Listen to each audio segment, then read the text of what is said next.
This was arguably my most hyped release of all of 2025, and my god, did it ever live up to the hype. This is Tormented Souls 2. Don't go away.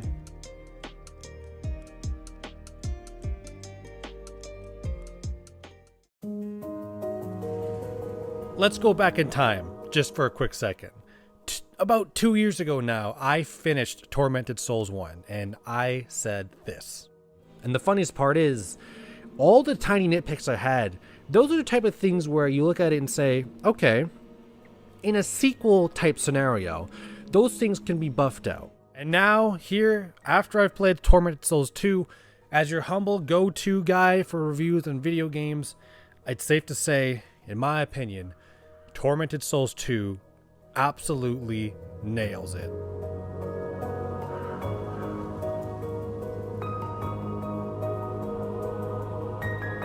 This is classic survival horror at its finest and most lubricated.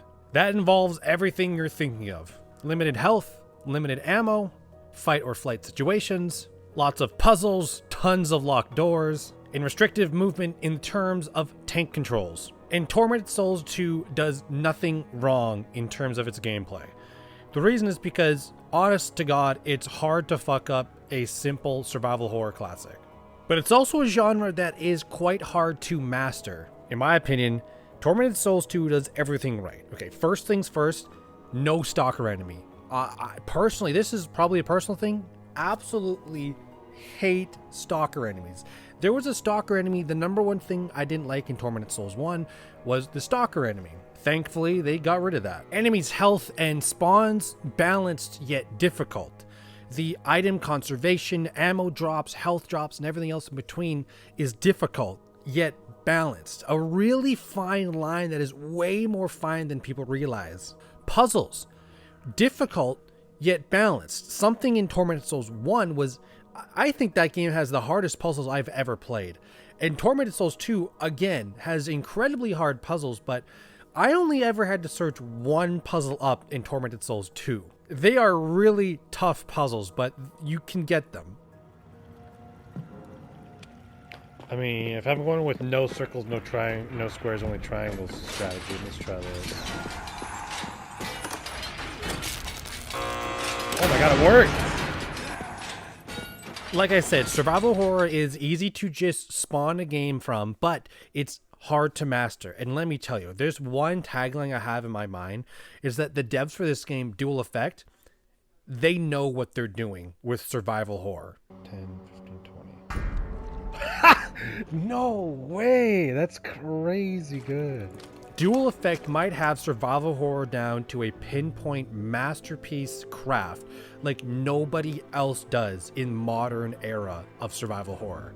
That is a huge tagline for me to say. And while the genre of survival horror is pretty simple, there is some interesting things here to spice it up that were, again, in Tormented Souls 1, but I'm glad that they came back.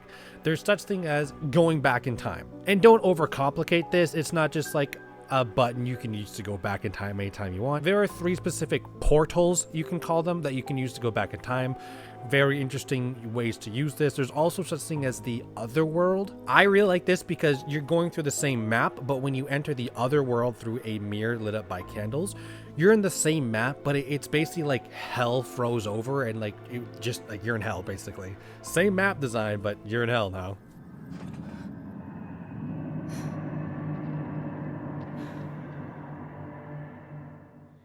And while the reason I had so much hype for Tormented Souls 2 was because Tormented Souls 1 was so good and so fun, I genuinely think that Tormented Souls 2 is even better, and here's a few reasons why. In the first area that you kind of have to escape from, the classic mansion/church type here in Tormented Souls 2, you have the typical Tormented Souls enemies. But as you progress through the level, you get into the mall, and then you get into the like fishery plant processing plant, and then you get into the school, and all of these areas have their own specific enemy types. The mall has these pig things running around. The fishery processing plant area has giant scuba diver guys, and then the school has children. Yeah, these dolls come alive.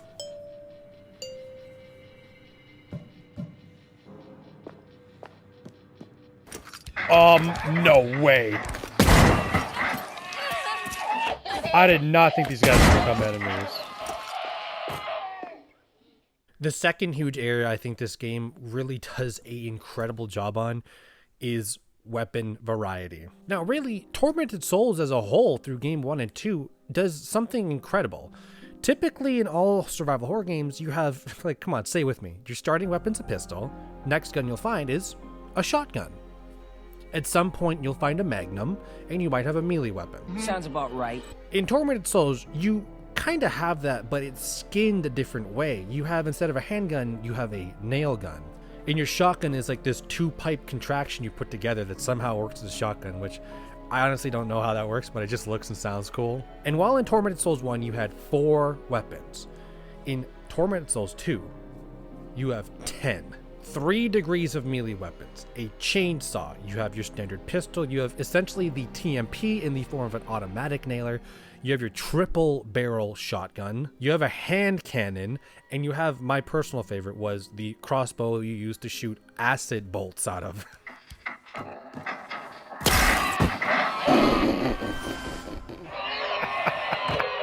3 for 1, just clocked that guy. This game is so fantastic. The gameplay is so addictive, really. And honestly, I haven't even talked about the best part about this game, which is its presentation.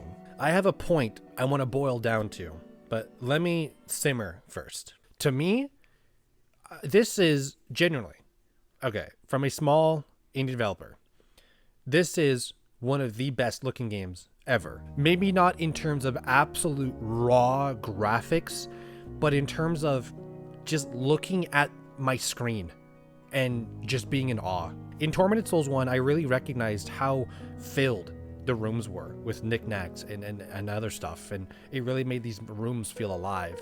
And in Tormented Souls 2, they kept that. Take a guess on how many fixed camera angles there are in this game. Honestly, I don't know the number. Maybe 1,000? Is there 1,000? So many different angles the developers would have to work with. So many different POVs a player playing the game can see in a room. A single room could have 4 or 5 completely different views. In every angle, honest to God, I could not take my eyes off of. I cannot understate how much the environment helps towards the atmosphere of this game. Dual Effect, in my opinion, this pure up 100% shows their passion towards survival horror, because the reality is, in a lot of these angles that you'll see, look at how much stuff is on the side or on the walls, or stuff that has 0 gameplay impact, right? All of this stuff was put there just out of pure extra time. Like, it is not a fast thing to do to add a ton of in-game assets to tons of different camera angles that will work in-game. It is something that took time, and I definitely noticed, and it just straight up shows the passion that Dual Effect has for making this game.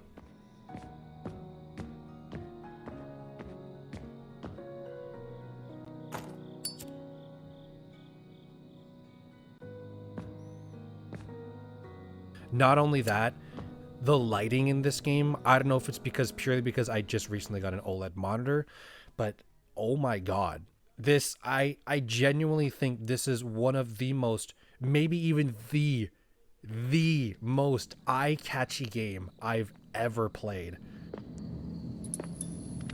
Look at the way light reflects off the right side of the screen. This game actually has insanely good lighting. And as I mentioned earlier, with the different enemy types, that kind of coincides with what I think is really good with this game, is that the different level variety. Of course, I mentioned the church mansion area starting. That's just a classic survival horror thing.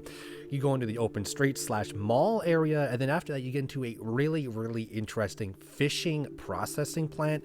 It is a fishing town that you're in, which honestly I don't think I've ever played, let alone a horror game, a game that is centered around a fishing town where it is very fishing town. Was just a really interesting setting. And of course, you finish with the classic horror vibes of the school, and you have a couple little extra areas in between all this, but for the most part, those are your main areas.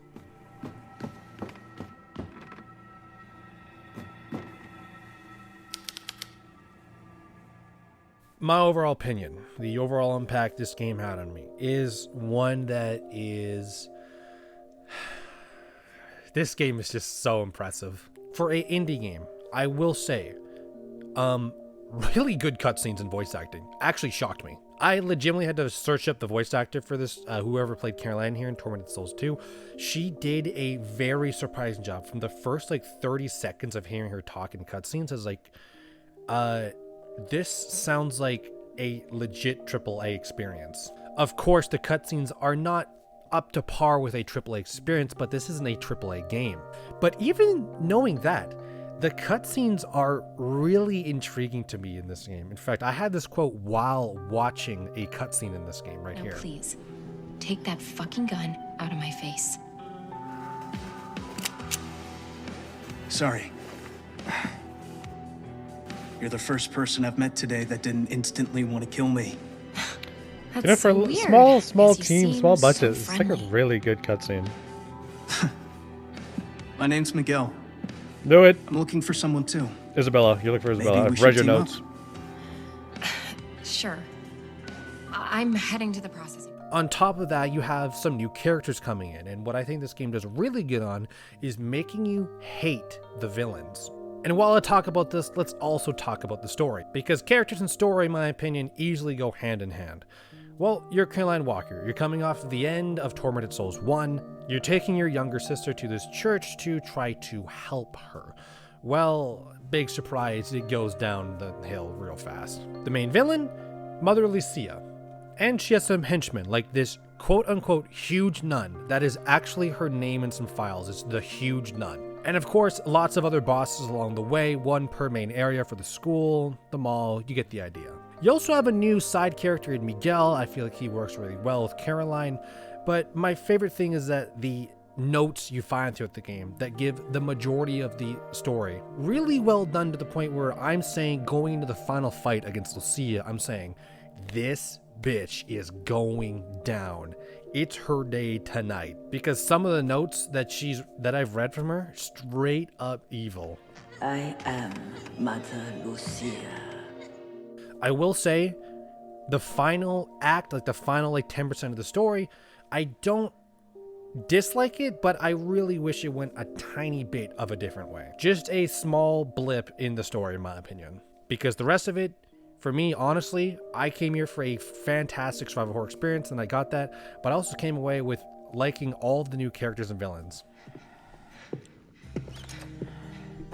What happened here? Fruit Loops. This damn place can bring out the darkness in our hearts. God, she's dead. My closing statement for Tormented Souls 2. In my opinion, this is a well done, addictively fun, picture perfect sequel. I literally could not ask for anything better of an upgrade from Tormented Souls 1, which is crazy because Tormented Souls 1 is already a fantastic game. I'm not joking when I say this. Out of all the 2025 releases I've played, I think the one to beat for my game of the year is Tormented Souls 2. Dual Effect knows exactly what they're doing in the survival horror genre. A whopping 9.5 out of 10.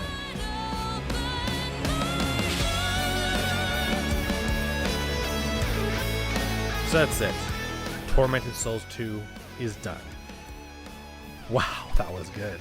Well, that marks the end of my horror game run. I haven't played a horror game in a long time until I played 7 in a row on this channel now. I'm definitely going to go play something else. I do have something in mind, so this should be interesting. But for now, I'm your host, Beneath the Mask, OBJ's Review.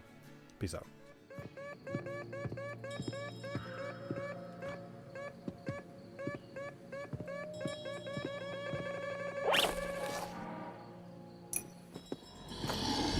What the fuck? Nah, I'm out.